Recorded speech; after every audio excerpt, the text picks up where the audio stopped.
Tie! After an 8-week absence, the rotation crumbled. We needed reinforcements. And then, like a phoenix from the ashes, he arrives with his flowing locks and his little chin fuzz. Ty, make no mistake about it, Shota Imanaga is back!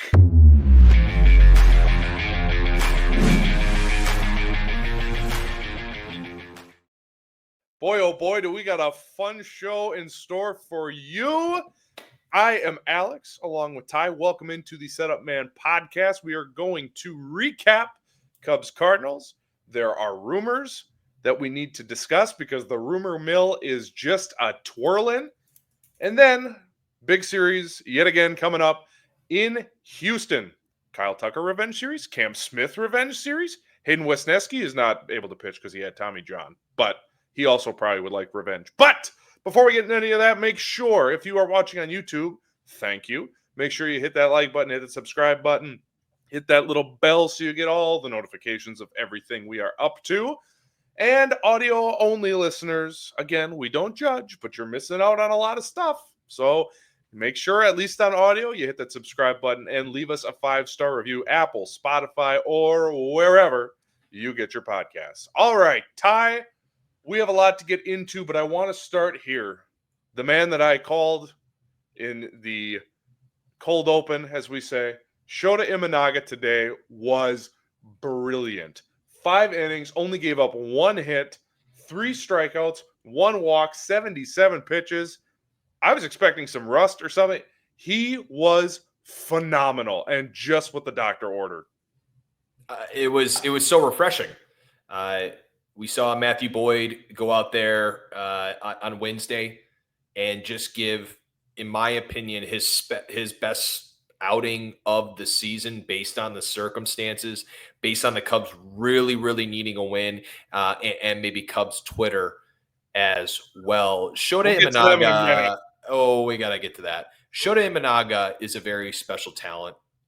He has the underlying metrics are so unique. He's such a different style pitcher. The spin rate on his fastball is absurd. But what I love most about him is the fact that he's come back from this injury, and it didn't even look like he missed a step.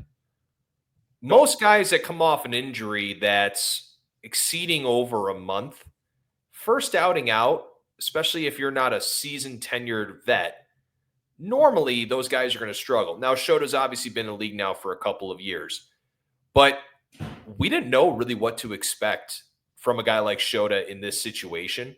And what I'm really realizing at this point is that I think when I said he was the ace of the Cubs when Steele was struggling, I was kind of half jokingly saying it.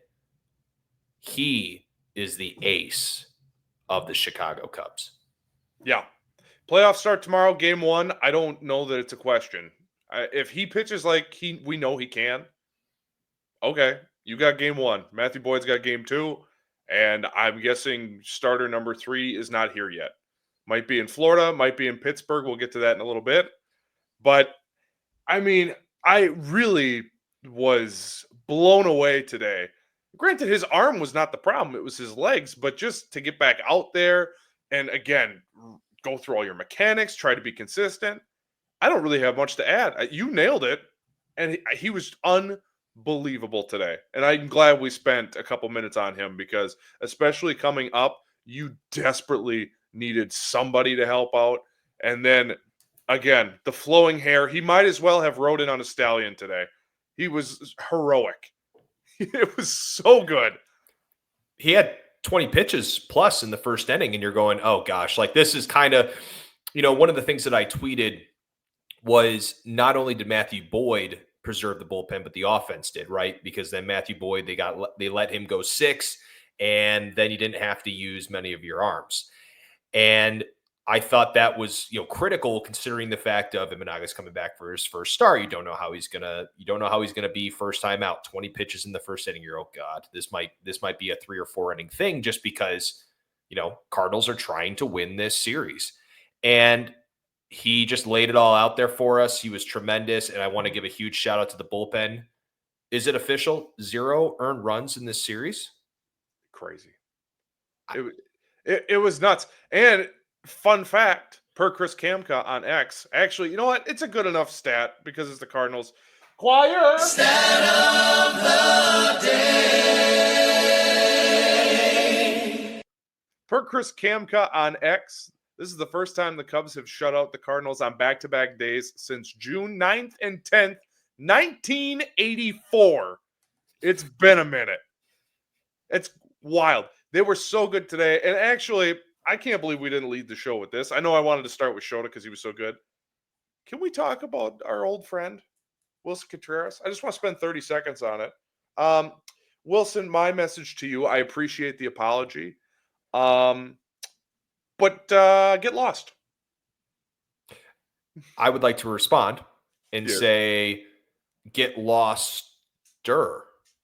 I was trying so hard not to curse. I don't know why that guy. It's a lot less fun. He is a hothead. It's a lot less fun when he's on the other team. When he's on your team, it's like, oh, it's passion. It's great. And look, man, why did he think that was intentional? We're only up 3. You got the middle of the order up. Why would we want to give you a free pass? It doesn't make it. No. And then he's staring down Palencia jabbing, which Palencia at the end. JD said it on the broadcast. Probably didn't need to turn around and scream. I dug it. Hell yeah. If you're going to dish it out, you better you sure as hell. I'm so fired up. I can't speak English. You better take it, Wilson. As David Kaplan would say, take that. Take that. That was actually very good. I felt that. Other than me stumbling over my words because I didn't know where I was going with that. But no. Well, Alec Burleson was like, dude, calm down. And then JD was like, this is a great time for a back pick here. A classic Wilson Contreras back pick from Carson Kelly, but ultimately, that didn't happen. But yeah, it was strange. It was weird. He's done that in multiple series this year, especially like he did against the Brewers. He is just, I get why you want him on your team, but I also see why you don't, because it just seems like unnecessary attention. And you could feel as if maybe the team didn't necessarily like that either from the Cardinals side. I didn't hear that. I'm just saying that's what I would kind of feel like. It's like, come on, man. Like, this is, we won 2, felt like we had this series in the bag, and then we just got absolutely shut out for 2 straight games. Like, we don't need any of this right now. Like, get off the field. So, yeah. Well, and what's funny about that, so you mentioned you don't know if that's the case. His teammates are probably like, oh, God, okay, guy, we get it. David Kaplan, yeah, he reported it before, but he brought it up again this week too on ESPN Chicago earlier this week, that when the Cardinals signed Contreras, David Kaplan had reported that, the Cubs were kind of over Wilson Contreras. He was breaking iPads in the clubhouse all the time. His teammates were kind of over it. And then he said this week again, I know he's reported it before, but he said the Cardinals called the Cubs and be like, hey, did this guy break like iPads and stuff in the clubhouse? Yes, he did. Can confirm. I just want to end it on this because Kyle retweeted this. Counsel on the interaction between Wilson Contreras and Daniel Palencia. I didn't see it. I was giving high fives. Quote of the year. Done. There we go, Craig. I love it. I love getting a little petty. Man, what else do you want to talk about with this series, buddy? This was talk about. I just really quickly just was going to say, to think that we'd split after what it felt like through those first 2 games is a miracle in itself. Yeah, for sure. I thought for sure it did not feel that way. It did not feel like we were going to get a split, if I'm being truthfully honest. I felt like Boyd had a good shot. I had a good feeling about that. But then today I had no idea. I did not think Shota was going to be this good. I thought he'd be fine. I didn't think he was going to be this. So literally he could have came in on a cape and a stallion and it would have been fitting because he was that good today. And by the grace of God, somehow we get out of there with a split. Cardinals are now 4.5 back. Milwaukee's still 3.5 back. 3 back. They were off today. And Cincinnati is 6 back. They lost today. So it was a huge game for a number of reasons. I want to get into something here that's been a very hot topic on Twitter, and I want to defend this man. I'm wearing his jersey backwards because I want the people to see his name. Yes, I'm a Dansby defender. I'm not going to hold. That's just who I am. Okay, I love the dude. I'm very happy he's our shortstop. But Sam Olber pointed this out, and it's such a great point that I think gets lost in the shuffle. I want to talk about lineup construction, and Dansby Swanson has been getting at both barrels from Cubs X this week, which has been a poison well since they had this little scuffle, or yeah, scuffle works. This little adversity they're facing, right? He's been taking so much heat for batting fifth, batting fourth.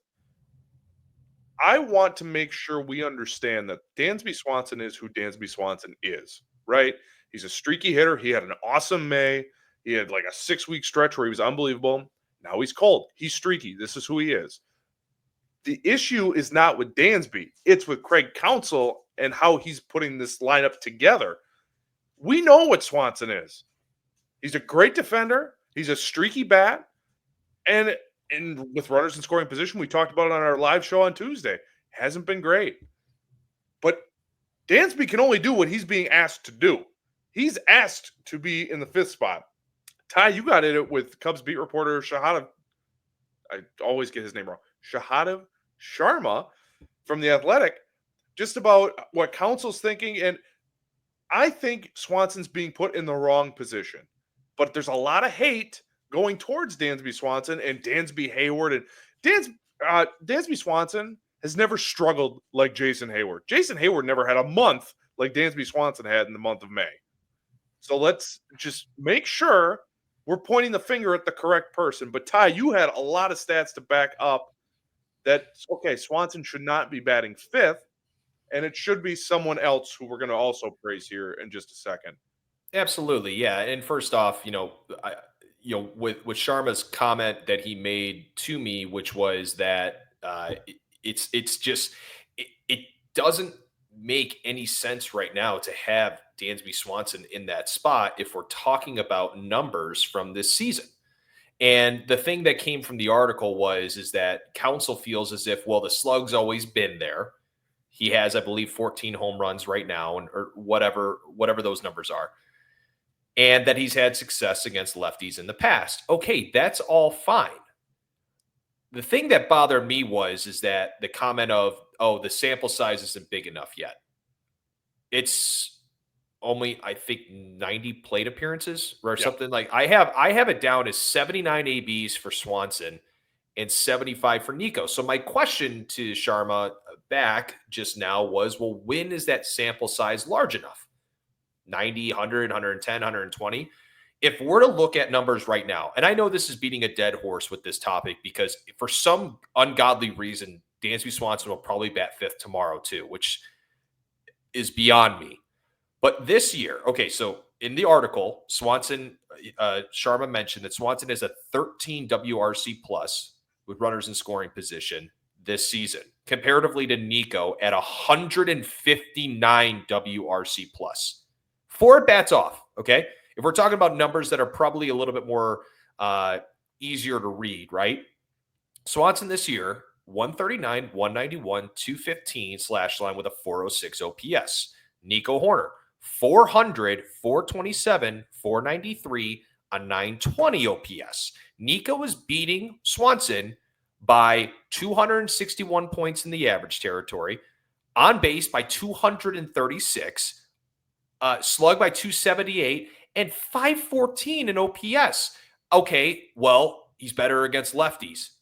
Okay, versus lefties this year. Swanson, 65 ABs, 231, 286, 446, 732 OPS. Okay, that's fine.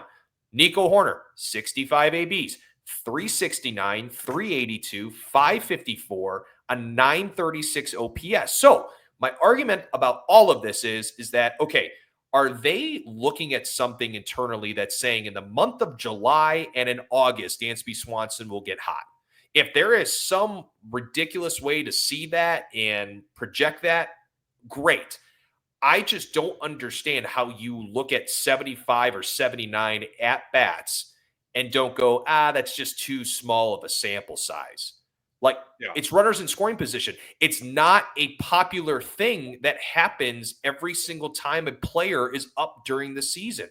So it's just very frustrating because what it feels like right now is Craig seems to be deviating away from what might be the true answer to this situation that all Cub fans just truly want to hear. Like, at the end of the day, none of us are writing the lineup card, Craig. You are writing the lineup card. So whatever we think or whatever the media says, it doesn't freaking matter, man. Yeah. Just say like what it actually is, because right now it seems like he's just beating around the bush. Because I get it. If numbers in the past say those things, great. But we have enough evidence this year, man. And it's becoming critical in those situations that we have somebody up that just puts the bat on the ball. You want more slug? You're getting more slug with Nico anyways. So it blows my mind that I'm even having to go into detail, and I feel like kind of a loser having to type all this stuff on X anyways, because it's like, oh, look at me, look how much information I know. It's all out there for everyone to look and see. So it just bothered me. It was like, well, the sample's just too small. So if he's saying in that comment, if he's just saying exactly what Craig is saying, I apologize, Mr. Sharma. I am simply just a very passionate Cub fan that feels like right now we have a team that is in a little bit of this kind of a wonky period with games, dog days of summer, tough schedule coming up to the trade deadline, trying to put ourselves in a position. The Brewers, the Cardinals, the Reds are all playing well. I just want to have those marginal wins that we didn't have last year. We had a little bit at the beginning of this year. We moved Swanson down in the lineup, and then some reason we wanted to bring him back up. So that's my whole rant. No, that well said. Truthfully. And again, it's a philosophical thing. I don't want that to get lost here. If there are runners on first and second with one out, Nico Hoerner is more likely at this moment in time to get a base hit or to put the ball in the hole on the right side and shoot it into right field and potentially get a run, right? Or even small ball things. If there's just a runner on second, one out, a shot to the right side, get the runner over. There's little things that Nico Hoerner's skill set is better suited for, right? It's not. We all watch the same thing. Craig Counsell is a smart guy. He knows what he's doing. Well, maybe. But there's been a lot of hate for this guy. And yes, I'm a defender. Look, I love the dude. I'm so happy he's our shortstop. If you look at the other shortstops in the class, Trey Turner, probably overpaid. Solid player, but at this point, probably overpaid. Xander Bogaerts isn't even playing shortstop anymore. Correa only plays about 60 games a year. So it's just, I'm happy with who we have, right? I'm happy he's our shortstop. He's, I think, really an impact player. But unfortunately, because he's been batting fit, he's had a lot of opportunities with runners in scoring position, it hasn't worked. Move him down. He's still valuable in the 7 spot or the 8 spot. He can give you slug at the bottom of the lineup, probably more consistently. Remember, that was the whole thing with Patrick Wisdom. It's like, oh, we can put him 8-9, and then there's a threat down there. Okay, you can do the same thing with Dansby Swanson. And Dansby Swanson's better than Patrick Wisdom. I think we can all agree on that. So it's a philosophical thing. And I would like to end my rant by saying I standsby with Dansby. That was really well said. And I want to make it clear too that this is all against Counsell, the analytics department, and whomever else is making the decisions on that lineup. Yep. Dansby Swanson does not write his name in the 5th spot. I can promise you that. What he does want is he wants to play every single day, but I guarantee you he'd be fine batting in the 8th hole for this team right now. And he admitted the other day during his interview of saying, I've been bad this year with runners in scoring position. I mean, how he knows it. Okay, one last thing I'll say about this and we'll move on.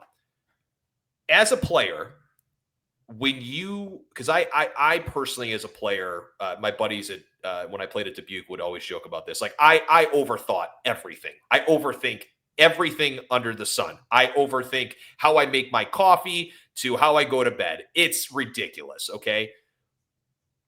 As a player, when you start having these thoughts go into your head and you're a guy who cares as much as a guy like Dansby Swanson does, I'm sorry, it's human nature. Like, he ultimately is probably going to think about these things when he's on deck, in the hole, on deck, or coming up to the dish. Like, these are things that run through these players' heads. I don't care if he's a major leaguer. Like, we are, as human beings, when we don't have confidence in certain situations and we don't feel like we're prepared enough to be successful, we're probably not going to be successful. So why keep pushing him into this spot when you can easily tell that his at-bats with runners in scoring position versus when they're not are 10 times different. His swings when runners are not in scoring position are 10 times different. So please, one game, just give us one. Like gift all of us that have paid so much money to be Cub fans, just put Nico Hoerner, put Reese McGuire in the fifth hole. I don't care. Get Dansby out of the fifth hole. Yeah.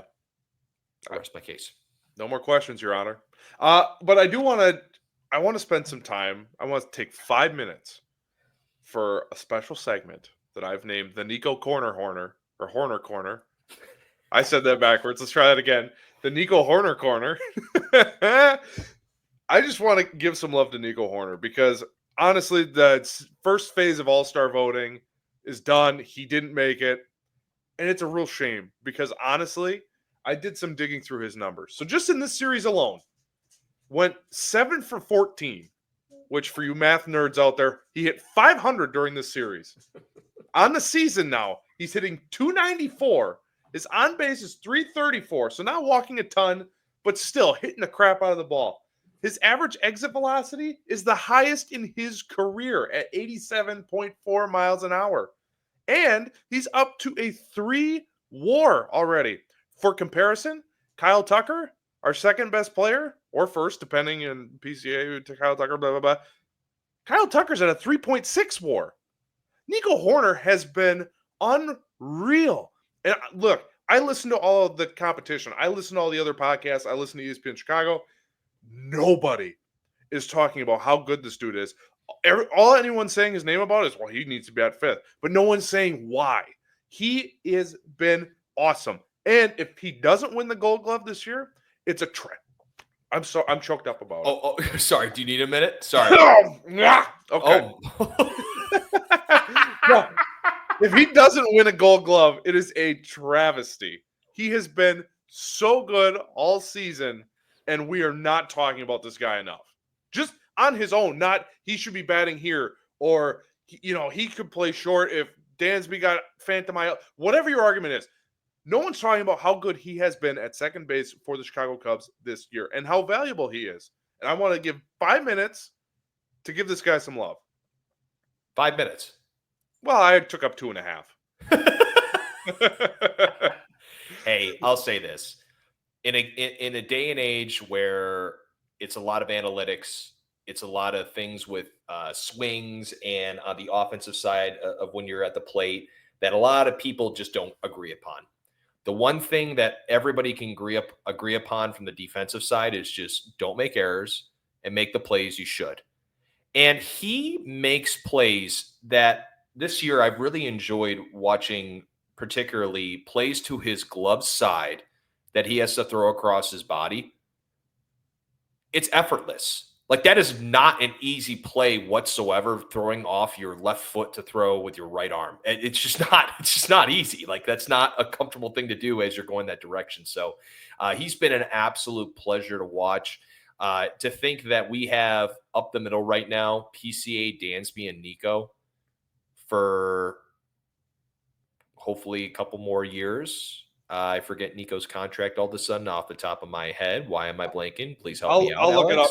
I'll look it up quick. It's been very fun to watch, and we've already ranted about, of course, the stuff on the offensive side and where he should bat, but where he is batting and what he is controlling, which you always want to control what you can control, is that he has been a pain in the ass at the dish to starting pitchers and relief arms across the league. He doesn't strike out a whole lot. He's just a player that is, like, I always say this about guys that play his style. They're not going to stand out per se, but you have to have a guy like Nico Hoerner on your team to be successful especially in the big leagues. Like, you need a solid second baseman that can make the plays that need to be played. He can do almost everything on the offensive side except slug. Wait a minute, he just hit a home run the other day and has a higher slug than Swanson in runners scoring position. But I look, I'm long-winded here, but I'll just say this: is that not having Nico Hoerner this year would have been rough. It would have been a little rough because moving Shaw over to second and having to find somebody over at third base, which probably would have hopefully likely been Bregman, would have been an interesting bout. Shaw's held ground over there at third base, and Nico's just been the staple on that defensive side, particularly with him and Bush. I mean, it's just, God, I can go on for minutes. I mean, I'm forgetting about Michael Bush. Hell, the right side, we have Kyle Tucker, Michael Bush, Nico Hoerner, left side, Matt Shaw, Ian Happ, Dansby Swanson, up the middle, PCA. I mean, God, is this team good defensively? Normally, I remember growing up, like when they're on defense, it's like, okay, I'll go to the bathroom. I'll play for you people that are about 30 years old like myself, your PlayStation Portable, your PSP. I'll play that while they're on defense. You don't want to turn the TV off when they're on defense. They're so, even today, PCA is so GD fast. He almost overran like 2 or 3 in the outfield. Yeah. And there was one in the gap, I think, early-ish in the game. The Cardinals kind of had momentum. Just whatever, routine, gap shot. PCA gloves it. No big deal. Yep. It's just, they are so much fun to watch. But Nico Hoerner, just to put a bow on that conversation, he is a free agent in 2027. So we have him this year through 26, and it looks like going into the 27 season. Look, I don't want to have this conversation now because it'll take a little more research, but probably could extend him, huh? I don't think he cost you a ton. What's he at right now? So right now, this year he's making $11.5 million. Next year he'll be making $12 million. Oh my God! I mean, during Marcus Semien, who's had actually a bounce back June because he was awful at the beginning of the year, but he's got a $300 million contract. So, yeah, I mean, not out of the cards, especially if Triantos gets dealt for maybe a few names we'll talk about here in a little bit. Oh, well, yeah. Let's just get to it. We do have some Cubs stuff just real quick. News and notes from Green Bay, Wisconsin. So unless you live under a rock or didn't catch the game today, Shota Imanaga is back and better than ever. Michael Fulmer, unfortunately, has to fall on the sword. He was DFA'd. I thought he looked good in his couple outings. I was kind of surprised by that. I was like, oh, all right. I guess I would have kind of liked to seen more of him, but that's just low, very, very low leverage. But hey, shout out to him and who else pitched in that game whatever. Hey, thank you, Mr. Fulmer. Thank you. Maybe he gets moved back down to AAA. He's there as backup. Wouldn't mind that. So, speaking of moves that have paid off, I forgot to mention this in our first segment here. Drew Pomeranz now has 21 2/3 innings, still is not allowed to run. ERA still 0. Just Drew Pomeranz, who is on the scrap heap, just toiling away in AAA for Seattle. Somehow you could make an argument he should be closing the All-Star game this year. Like, what is for the gap that he's had? He didn't play since 2021, right? Or 2022 or something. For that long of a gap, like 2, 3, 4 years, what's the most amount of innings pitched without giving up an earned run in the big leagues? It's got to be crazy. And actually, I was trying to, and I probably could look it up, but we got other stuff to get into. Wade Davis, I remember, had a stretch for the 2017 Cubs where he didn't give up a run. It was until August or something. He was insane that year. Pomeranz right now he's getting hit a little harder now, so eventually he's going to give up a run here pretty shortly. But man, oh man, just brilliant move by Jed to be like, oh, let's see what this guy's got. He's been outstanding. Crazy. Speaking of trades, the rumor mill is a working. Trade winds are swirling. Mom spaghetti. Sorry, that was rhyming. Well done. Yeah. Everybody heard it. Yep, I regret it. So per Ken Rosenthal, he wrote an article yesterday. According to sources, The Cubs are already canvassing the market for starting pitchers, including Sandy Alcantara and Edward Cabrera, among many others. That is per Ken Rosenthal. Bruce Levine got a little more specific on those among other names. He said the Cubs are interested and discussed a trade with interdivision Pittsburgh Pirates. Huh? What? Mitch Keller and David Bednar were mentioned by name. Interesting. Interesting for a number of reasons. But let's start. Interesting. It's kind of nuts. Like, I know Aramis and Kenny Lofton, people, that was how many? That was 22 years ago? I mean, it's not impossible, but we'll get into the conversation in a second. But let's just go over Mitch Keller's stuff first. So Mitch Keller is a one-time All-Star. This season, folks, just bear with me. He's 1-10, not great. 4.02 ERA, 94 innings pitched. The reason he's 1-10, his run support from that Pittsburgh offense, on average, he's getting 2.18 runs to support him. That's horrid. Per game that is it's almost impossible. You almost have to not try. That's insane. Skeens is in the same boat right now too. It's awful. It is awful in Pittsburgh. Yeah, but their pitchers are good. So this year, he's had 16 starts. He's had 3 starts where he's given up more than 3 runs. So in math, that would be, why am I blanking on simple arithmetic? 13. I don't know why it took me so long. 13 starts where he's given up 3 runs or less in 16 starts. He's 29 years old. He's under control through 2028 at reasonable numbers. They're not crazy. This year making 15.4 and then slowly goes up from there. 16.9 next year. In 27, it's 18.4, 28, 20.4. So honestly, with inflation and the pitching market, not a bad contract by any means. And the other thing about him this year, in 16 starts, he's pitched at least 5 innings in all but 1 game. He's gone 6 innings in 9 of those 16 starts. And he also has a couple 7-inning starts in there as well.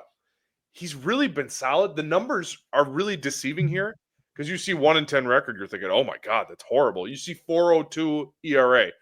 Really, he had 2 starts that were 7+ runs. But honestly, when I heard the rumor, I'm like, oh God, I don't like that at all. But I kind of dig it. I don't think it should be your final move. I would still prefer Cabrera or Alcantara. But Ty, Mitch Keller, pretty solid, all things considered. Well, you talk about a replacement for Colin Ray. It's 10 times what Colin Ray is. And look, Mitch Keller has had games. I don't know his career numbers against the Cubs, but I'm just going off a feel here. It doesn't necessarily has had bad outings. Like, he's always had that stuff, right?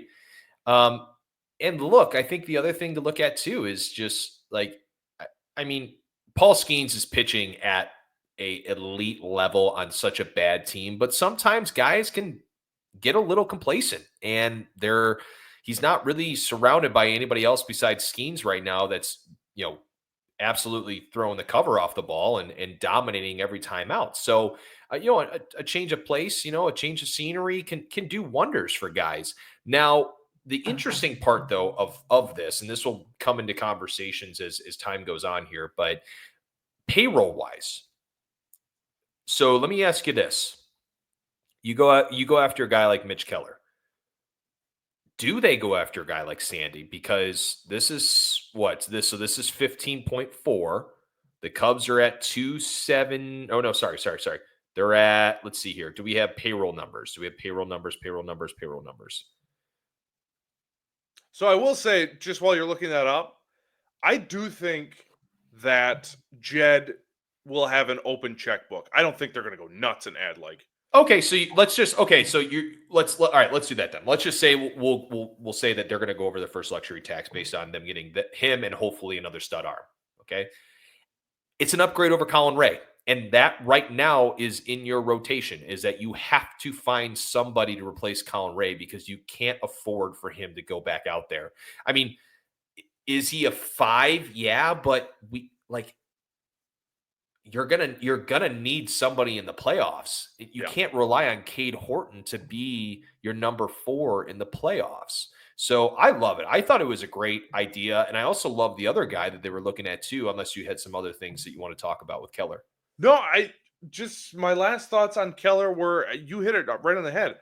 This isn't, I hope not, but this I don't think is like, oh, we got a race. Here it is, Mitch Keller. I don't think that's the play here. I think this is a replacement for Colin Ray because obviously he's been pretty bad lately.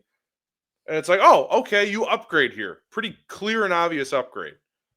But the other name that was mentioned in this report, two-time All-Star closer David Bednar, who's having a bounce-back season after just a horrendous 24 campaign. This year, on the other hand, 2-5 with a 2.93 ERA in 31 games. He's got 11 saves in 27 and 2/3 innings. His strikeout rate is sitting at 34.8%, rock solid. Numbers against him this year, opponents are only hitting 225 with a 286 on base, which is the second best of his career. He's only got a 7.1 walk rate, which was a giant problem for him last year. This year, second best of his career. Ground ball rate, he's getting ground balls, which with this Cubs infield would be amazing. He's getting ground balls at 45.3% of the time, which is the best of his career. And he is under contract for a little bit. He is not an unrestricted free agent until 2027. So much like Keller, this would be an impactful piece. For relievers, their bullpen has been so good. They might only get one reliever. They might say screw it and just roll the dice with what they got because that's how good their bullpen has been. But I do wonder with both of these guys, because both of them have a lot of value. Do you think there would be a little interdivision tax? That would be my only fear with either of these names. When you're saying interdivision tax, you're talking is like they would have to give, like the Cubs would have to give up probably more than if they were a non-divisional opponent. Correct. Well, let's think about when's the last interdivisional trade that has been made? That is a great trivia question that I do That not is a know the answer great to. question because Candelario was on the Nationals. Was it Scooter Jeanette? Didn't he Holy go smokes, is this Scooter Jeanette? I have no idea. We'll have to look that up and put it on X We'll later. have to look that up. Okay, so yeah, I could definitely see that. The only reason that I think the Pirates would be okay giving up Bednar is because, like you said, he's under contract until 2027. So you only have to see him this year and next year. And are you really competing even next year? Realistically, maybe they think so. I don't think so. But so you aren't really losing much when it comes to losing out on a guy like Bednar, and you probably are going to get some nice assets based on the fact that you add on Keller to that deal. So the question is the Cubs. Do the Cubs want to give up players that they could regret giving up in reference to this trade? And the other thing too is that I know a lot of people have been mentioning this as well. I can't remember who said this specifically, so maybe you know, Alex, but there's 25 teams right now fighting for a wild card spot in either league. Yeah. That's insane.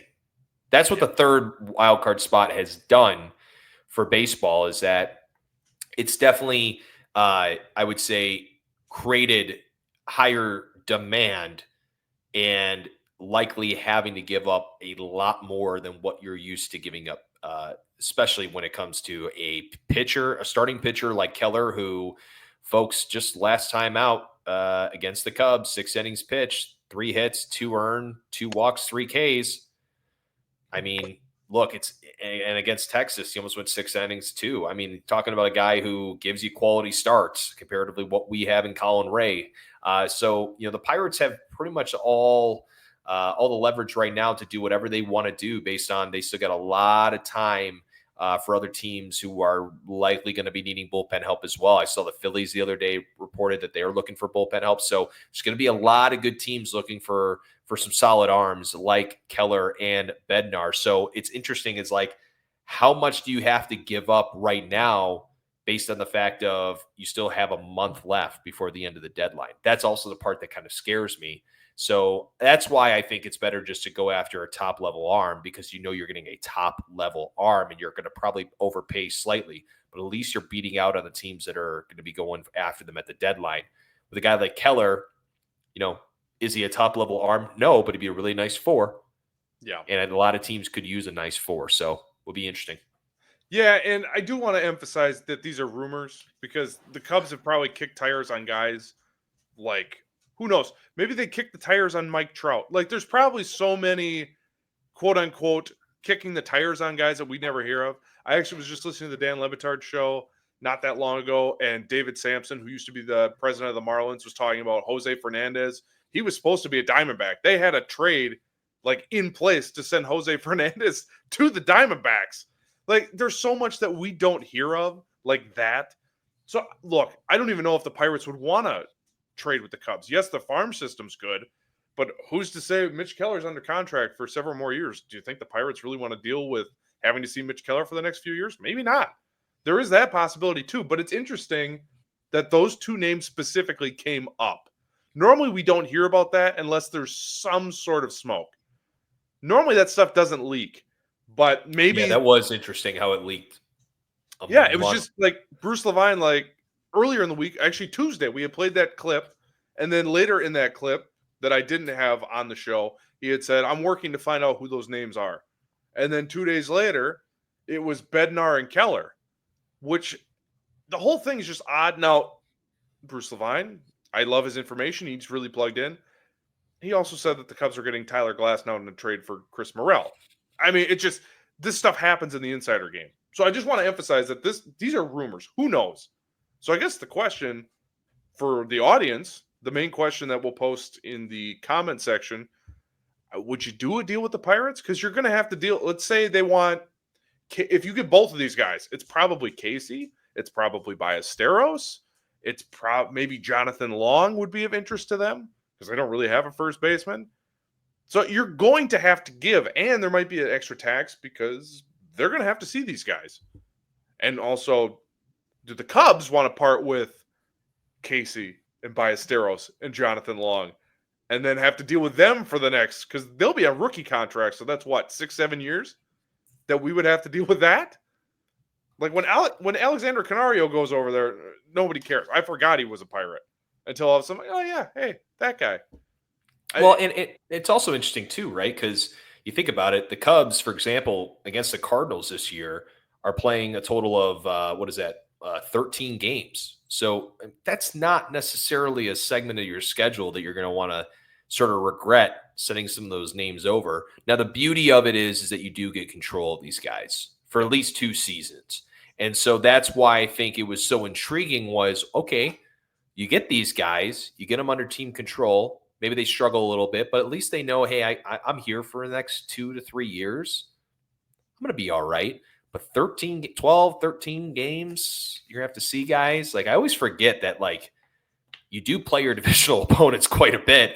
Yeah. And that would really come back to, I think, haunt the Cubs, especially with a guy like a Ballesteros. But you're on fire today, by the way. I don't know if I told you that. You're really cooking with gas. I don't know if you realize that. Well, I'm glad you said that. You have a jersey on backwards, but I mean, yeah, you're really cooking with gas. And I just want to shout out the whole Brault family. Alex is pretty damn good at what he does. Wow. Back to you. Back to you, Bob. Well, first of all, thank you for the kind words out of nowhere. I was actually going to apologize to the audience at the end for having a heavy tongue and not being able to realize that 16 minus 13 was 3. So there's that. So, with that in mind, let's move on to our last segment. All right. Cubs are headed to Houston. I can't even think anymore. Game 1 tomorrow, 7:00. Cade Horton will be taking on Brandon Walter. Brandon Walter, 0-1 on the season with a 3.80 ERA, with 22. From Walter and Co. over there in Chicago. Get your accounting needs over there, Brandon Walter. It does sound like an accounting firm. 23rd and 2 innings pitch. Cade Horton, who every time he pitches, we just glow about this guy. He's been really good as of late. Hopefully we can keep that up because it's going to be a tough series. Cade Horton, 3-1 on the season with a 3.73 ERA and 41 innings pitched. Saturday, national game on Fox at 6:00. Colin Ray, oh boy, versus TBD. Oh boy. TBD has no stats because it hasn't been announced yet. And Colin Ray on the season, obviously, it's been a bit of a struggle his last couple outings. 4-3 with a 4.42 ERA, 73 and a third innings pitched. And then Sunday, oh boy. If I know in fall you go apple picking, maybe Sunday's a beach day because I think that's going to be ugly. It's Jamison Tyone, who's been struggling recently, versus Framber Valdez. Valdez for Houston has been unbelievable. The lefty is 8-4 with a 2.88 ERA and with 103 innings pitched. And also the Cubs have been struggling against lefties. Valdez is a lefty and he's been solid. Sunday might be a beach day, or maybe bust out the grill and just don't worry about it. Because Tyone coming into this game, 7-5, a 4.47 ERA and 90 2/3 innings pitched. And his last two outings were not very good. So, Ty, win one and just get home? Because after this, they have Cleveland at home. Are we just maybe win tomorrow and then get home? Okay, so yeah. Okay, so let's look at their last stretch, right? So 1-1 versus Milwaukee, lost the series 1-2 out of Seattle. Okay, split in St. Louis. So right now, 4-5. Okay, you get out of this stretch 4-5, so that would be 5-7. I really, really, really would like to see them get out of this at what would that be? What's the math? Whatever. Just go win 2 out of 3. And here's why. Look, the Astros at home have been tremendous this year. But you are going up against two arms that aren't necessarily seasoned veterans and haven't necessarily been I would say, as impressive as some of the arms that we like a Cade Horton, the Colin Ray start scares me a little bit. But to my point is that like it's projected right now that Ryan Gusto, who's the last pitcher who started before Framber Valdez, who would pitch on Saturday, he gave up 7 earned last time out. It's hard for me to sit here and not expect this team who scored 5.7 runs the last 7 games to go out there and dominate these first 2 games. It's going to be critically important. And the reason why I say 2 out of 3 is because you alluded to, Alex, Framber Valdez would be a godsend to get at the deadline. That would never happen based on the fact that the Astros somehow, some way, kind of like the Brewers, continually churn out stars. Would be a name that he is a free agent at the end of the season. Has been unbelievable this year. And will be an incredibly difficult matchup for the Cubs. Alex, you mentioned they've been pretty bad against lefties this year. Get 2 out of 3. Now, Alex, if we are really quick, do you have any points there before I kind of read off what some of their stats have been this year thus far? No more questions, Your Honor. So right now, OPS-wise for the ball club, Jeremy Pena, who World Series MVP, struggled for almost 2 years, has completely flipped it around. He has an 871 OPS on the year thus far.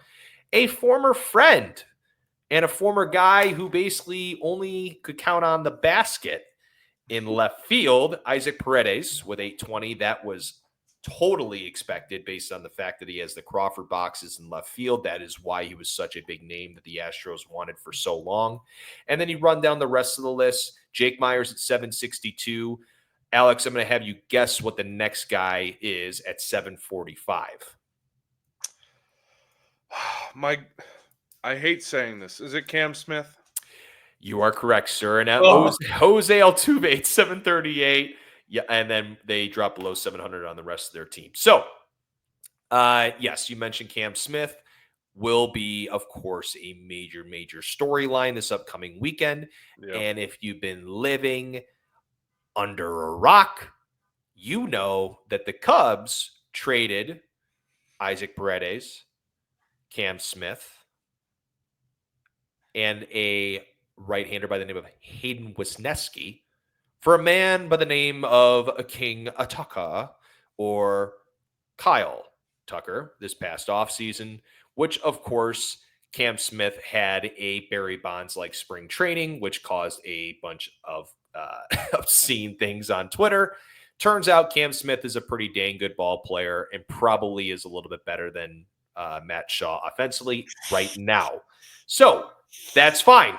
And that's fine because we were going to trade Matt Shaw for him, which, would have worked better. But it's an interesting team all the way through. I'll finish up with just a last couple details here from an offensive standpoint this year, OPS-wise. I know over the last couple of weeks, the Cubs numbers haven't looked great, but if we're looking at the overall situation here, Alex, OPS-wise, Houston at 720. That's tied for 13th. Comparatively, the Cubs at 769. Stolen bases, not necessarily a part of their game. Only 46 on the season. For reference, the Cubs have 96. Home runs, Astros are at 86, 15th in all of baseball. Don't unfortunately have the ones that they have at home. That'll be an interesting one to look up. Cubs are at 119. And runs-wise, they're tied at 19th at 338. Cubs are at 437. So on the offensive side, especially with the way the Cubs have looked over the last couple of games, I feel very, very confident about how they can do on Friday and Saturday. This is where it gets interesting, though, and this is why this is really important. Team ERA for the Astros is at 3.40. The Cubs are at 3.85. Astros are basically top three in baseball. When it comes to their starting rotation, they have the lowest batting average against, and their bullpen is the second lowest ERA in all of baseball at 3.22. The Cubs are at 3.37. So my final comment will be is this. I think this is going to be a very, very fun series that is non-divisional opponent, opposite side of the league. And I think I'm thoroughly going to enjoy these games. I'm excited to see how a guy like Cade Horton can do against a team that has had a lot of success over the years. Don't disregard that. Yep. Colin Ray, in the back of his head is going, I really, really need a bounce back start. And then on Sunday, same storyline for JMO. Holy smokes, dude, do you need to bounce back here? Yeah. It's a lot of storylines, a lot of things going on this weekend, and your Chicago freaking Cubs are going to take 2 out of 3 and book it. Hey, I was wrong about Seattle, but I was right about the Cardinals. That's true. And I'm going to be right about Houston. Hell yeah. And it's also important because the Brewers are welcoming in the Colorado Rockies, who I don't know if you all know are the worst team in baseball by miles. And St. Louis, yes, they're 4.5 back now, but they go to Cleveland, and Cleveland on the season, not too shabby. They're second in their division. I forgot about the Detroit Tigers as I'm looking it up, but they're 40-39. I'm actually kind of surprised by that. I felt like they were better. Never mind. Argument ruined. Well, the thing with the Cardinals, though, is that, on Friday they do face Luis Ortiz, who's had a really good season thus far. But what's interesting, too, is how we didn't get Sonny Gray. I thought for sure that they would bump up Sonny Gray to Thursday. I thought that was almost a non-negotiable, but again, it's too early in the season. Cubs play the Cardinals next weekend. After all the drama today. So that's holy smokes. And then 3 in August and 3, which I did not realize this as well, Alex. They finished out the year at Wrigley, 3 against St. Louis. I did not know that. I'm hoping we have the division wrapped up by then. Come on, no. I give me Friday. Clinch it on Friday of that last weekend. Party your asses off all night. All the boys get the day off on Saturday. If you want to play Sunday and you're a sicko, by all means do that. I don't even know if Counsel's going to be in the dugout next day. Like, he's going to be like, it's going to be unbelievable. It'll be the Myrtle Beach lineup on Saturday if that's the case. That's why, folks, they extend the rosters to 28 in September. Yeah, for sure. And by the way, just side note, you said Luis Ortiz good this year? I haven't looked at the numbers, but I don't know if you got some bettors out in the crowd, but right now the Cardinals are minus 130 in the game tomorrow in Cleveland. He's been very good the last couple times out, man. Maybe we need to have a segment bet of the day because that feels like maybe that sprinkled entertainment. Cleveland's a weird place to play too, man. That's true. Cleveland, I feel like, is a weird place to play. Maybe just sprinkle that money line a little bit. That would be my gambling advice. And I'll probably lose your money because I've been horrible at gambling on baseball. So with that said, we're gonna wrap up the show. Thank you for joining us today. If you are audio only, you're missing our stupid faces and me wearing backwards jerseys. So come on over and check that out. But also, if you're listening audio only, hit that subscribe button. Do us a favor, leave a 5-star review as well. Apple, Spotify, or wherever you get your podcast. If you're watching on YouTube, on your way out the door, make sure you hit that like button, hit that subscribe button, and that little bell. Lord knows Kyle's probably got something. He's in the lab. He's cooking up something. So make sure you have that bell clicked as well so you get all the notifications about the Setup Man Network and what we are all up to. But that's going to do it for us.